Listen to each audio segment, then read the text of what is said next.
Friends, welcome back again D undue. दोस्तों, आज का जो वीडियो है उन सभी ग्राहकों के लिए बहुत ही ज्यादा खास है। यदि आपका भी किसी भी बैंक में यदि खाता है और आपने एक से ज्यादा यदि आपने खाते खुला रखे हैं, आपका एक बैंक में खाता है, फिर किसी दूसरे बैंक में खाता है, फिर तीसरे बैंक में खाता है, तो ये वीडियो आपके लिए बहुत ही ज्यादा खास रहेगा। क्योंकि देखिए, आरबीआई की जो नई गाइडलाइन है, इसको यदि आप फॉलो नहीं करते हैं तो उन लोगों को लग सकता है झटका। आरबीआई ने 2025 में ऐसे सभी ग्राहकों के लिए अपनी गाइडलाइन जारी कर दी है। यदि कई बैंकों में आपका खाता है तो आपके लिए वीडियो बहुत ही ज्यादा हेल्पफुल रहने वाला है। आपको भी आरबीआई की गाइडलाइन को पहले समझना होगा और उसके बाद देखिए, यदि आपके कई बैंकों में खाते हैं तो आपको जो गाइडलाइन में चीजें बताई गई हैं उनको फॉलो करना होगा, नहीं तो आपको यहाँ काफी ज्यादा दिक्कत हो सकती है। अब देखिए, आरबीआई के द्वारा कई नई गाइडलाइन बनाई गई हैं। कौन सी गाइडलाइन आपके लिए बेहद जरूरी है, आज की वीडियो में आपको डिटेल में इंफॉर्मेशन देने वाले हैं। वीडियो बहुत ही ज्यादा हेल्पफुल रहने वाली है आप सभी के लिए। वीडियो पूरा जरूर देखिएगा। साथ में यदि आप चैनल पे पहली बार हैं, चैनल को सब्सक्राइब करना मत भूलिएगा। अब दोस्तों, मैं आपको सजेशन देने के लिए आरबीआई की गाइडलाइन की ओर।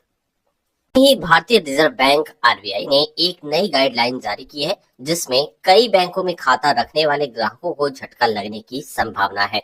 यह नई गाइडलाइन निष्क्रिय खातों, न्यूनतम बैलेंस, जीरो बैलेंस खातों में और केवाईसी को सख्त करने का केंद्र का जो निर्देश है, इसका मकसद है कि बैंकिंग सिस्टम को अधिक सुरक्षित, पारदर्शी और प्रभावी बनाना। लेकिन अगर आप अपने खातों को लेकर सतर्क नहीं रहे तो आपको भारी परेशानी का सामना करना पड़ सकता है।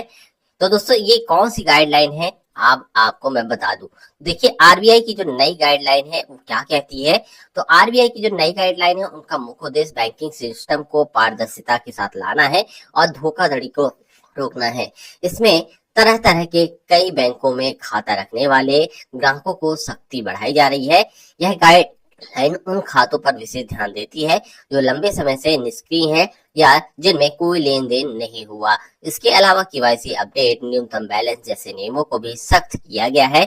इसका प्रभाव उन ग्राहकों पर ज्यादा पड़ेगा जो अपने खातों को नियमित इस्तेमाल नहीं करते हैं, जिन्होंने केवाईसी अपडेट नहीं कराया है। अब देखिए, आरबीआई की जो नई गाइडलाइन है उसका क्या प्रावधान है, ये सबसे ज्यादा इंपॉर्टेंट रहेगी। तो देखिए, निष्क्रिय खातों पर सख्ती पर देखिए आरबीआई क्या कहती है। अगर आपके खाते में पिछले 12 से 24 महीनों में कोई लेन देन नहीं हुआ है तो उसके निष्क्रिय इनएक्टिवेट घोषित किया जा सकता है। ऐसे खातों को बंद करने का प्रावधान भी है। जीरो बैलेंस खातों पर कार्रवाई, लंबे समय तक जीरो बैलेंस खातों में बंद करने की योजना है। अगर आपका खाता जीरो बैलेंस है तो उसे सक्रिय रखने के लिए कुछ राशि जमा करना जरूरी है। केवाईसी अपडेट को लेकर जिन खातों की केवाईसी अपडेट नहीं है उन्हें निलंबित करने का प्रावधान है। यह नियम साइबर फ्रॉड को रोकने के लिए लाया गया है। न्यूनतम बैलेंस पर ज्यादा जुर्माना, न्यूनतम बैलेंस न रखने पर ज्यादा जुर्माना लगेगा। कई बैंकों में खाता रखने वाले ग्राहकों को इस बात का खास ध्यान रखना पड़ेगा। नई गाइडलाइन का देखिए जो प्रभाव है तो किस तरह से रहेगा। तो देखिए, जो प्रावधान कहता है उस पर आपको मैं बता दूं कि निष्क्रिय खाता में क्या होगा कि निलंबन या फिर आपका खाता बंद हो सकता है यदि आपने 12 से 24 महीने तक कोई भी एक्टिविटी न की हो। तो जीरो बैलेंस की कंडीशन में बंद करने की संभावना हो सकती है 6 महीने तक यदि आपने कोई भी लेन देन नहीं किया है और आपका खाता जीरो है। केवाईसी न अपडेट करने पर देखिए खाता निलंबित या प्रभाव से बंद किया जा सकता है। न्यूनतम बैलेंस न रखना, ज्यादा जुर्माना और खाता निष्क्रिय हर तिमाही में आपको लग सकता है। तो देखिए, कई बैंकों में खाता रखने पर ग्राहकों को झटका क्यों लगेगा, क्योंकि आरबीआई का सबसे ज्यादा असर उन ग्राहकों पर पड़ेगा जो कई बैंकों में खाता रखते हैं, उनका नियमित इस्तेमाल नहीं करते हैं। नीचे कुछ कारण दिए गए हैं क्यों ग्राहकों को झटका लग सकता है। खाता बंद होने का डर, अगर आपके कई बैंकों में खाता उनमें लेन देन नहीं हो रहा तो निष्क्रिय या बंद हो सकते हैं। इससे आपकी वित्तीय सेवाओं प्रभावित होंगी। जुर्माने का वो देखिए, न्यूनतम बैलेंस न रखने पर ज्यादा जुर्माना लगेगा जिससे आपकी जेब पर अतिरिक्त बोझ पड़ सकता है। केवाईसी अपडेट की सख्ती से जिन लोगों की केवाईसी अपडेट नहीं होगी उन्हें निलंबित किया जा सकता है। इससे लेन देन में रुकावट आएगी। जागरूकता की कमी, ग्रामीण क्षेत्रों में कई ग्राहकों को इन नियमों की जानकारी नहीं है। ऐसे में उन्हें अचानक खाता बंद होने की स्थिति का सामना करना पड़ सकता है। अब देखिए, नई जो गाइडलाइन है इससे आप कैसे बच सकते हैं। तो आरबीआई की नई गाइडलाइन होने वाले झटके से बचने के लिए ग्राहकों को कुछ सावधानियां बरतनी होंगी, जिनका आसान उपाय दिया गया है। देखिए, नियमित लेन देन आपको करना होगा, अपने खातों में छोटे छोटे लेन देन करते रहें ताकि वह निष्क्रिय न होने पाए। न्यूनतम बैलेंस बना के रखें और न्यूनतम बैलेंस नियमों को पालन करें। हमेशा जरूरी राशि जरूर रखें। केवाईसी अपडेट कराएं, समय समय पर अपने केवाईसी दस्तावेज जैसे आधार और पैन कार्ड अपडेट करें। अलर्ट सेट करें एसएमएस ईमेल अलर्ट से, ताकि खाते की स्थिति का पता रहे। बैंकों से संपर्क करें, यदि आपका खाता निष्क्रिय हो गया है तो तुरंत बैंक से संपर्क करें और उसे सक्रिय कराएं। देखिए, अब नई गाइडलाइन और फायदे, इनके नुकसान क्या रहेंगे। तो सुरक्षा में वृद्धि, निष्क्रिय खातों का दुरुपयोग जिससे साइबर फ्रॉड जैसी संभावना कम होंगी।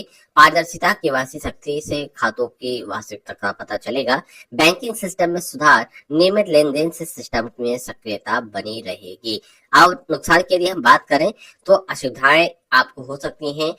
कई बैंकों में खाता रखने पर ग्राहकों को बार बार केवाईसी और न्यूनतम बैलेंस की चिंता करनी होगी। जुर्माना, गलती होने पर ज्यादा जुर्माना देना पड़ेगा। जागरूकता की कमी के कारण ग्रामीण क्षेत्रों की जानकारी न होने से लोग प्रभावित होंगे। ठीक है, अब देखिए, आरबीआई की जो नई गाइडलाइन है, इनका मकसद है बैंकिंग सिस्टम को मजबूत करना, लेकिन कई बैंकों में खाता रखने वाले ग्राहकों को इसका जो है तो झटका लग सकता है। निष्क्रिय खाते, जीरो बैलेंस और केवाईसी अपडेट न होने की स्थिति में खाता निलंबित हो सकता है या फिर आपको ज्यादा जुर्माना देना पड़ सकता है। इसलिए जरूरी है कि आप अपने खातों को सक्रिय रखें, न्यूनतम बैलेंस बना के रखें, समय समय पर केवाईसी अपडेट करते रहें, जागरूक रहें और अपने बैंक से नियमित संपर्क में रहें ताकि किसी भी परेशानी से बचा जा सके। तो देखिए, इस तरह से आपको आरबीआई की नई गाइडलाइन को फॉलो करना होगा यदि आपके भी कई बैंकों में खाते हैं तो दोस्तों, वीडियो हेल्पफुल लगा हो, वीडियो को लाइक करिएगा, शेयर करिएगा अपने फ्रेंड्स एंड फैमिली मेंबर के साथ। और यदि आप चैनल पर पहली बार हैं, आप चाहते हैं कि इस तरह की और मोर डिटेल्स आपको मिलती रहे, चैनल को फटाफट सब्सक्राइब करना मत भूलिए। तो मिलते हैं दोस्तों एक नए इन्फॉर्मेशन के साथ एक नए वीडियो में, तब तक के लिए गुड बाय फ्रेंड्स।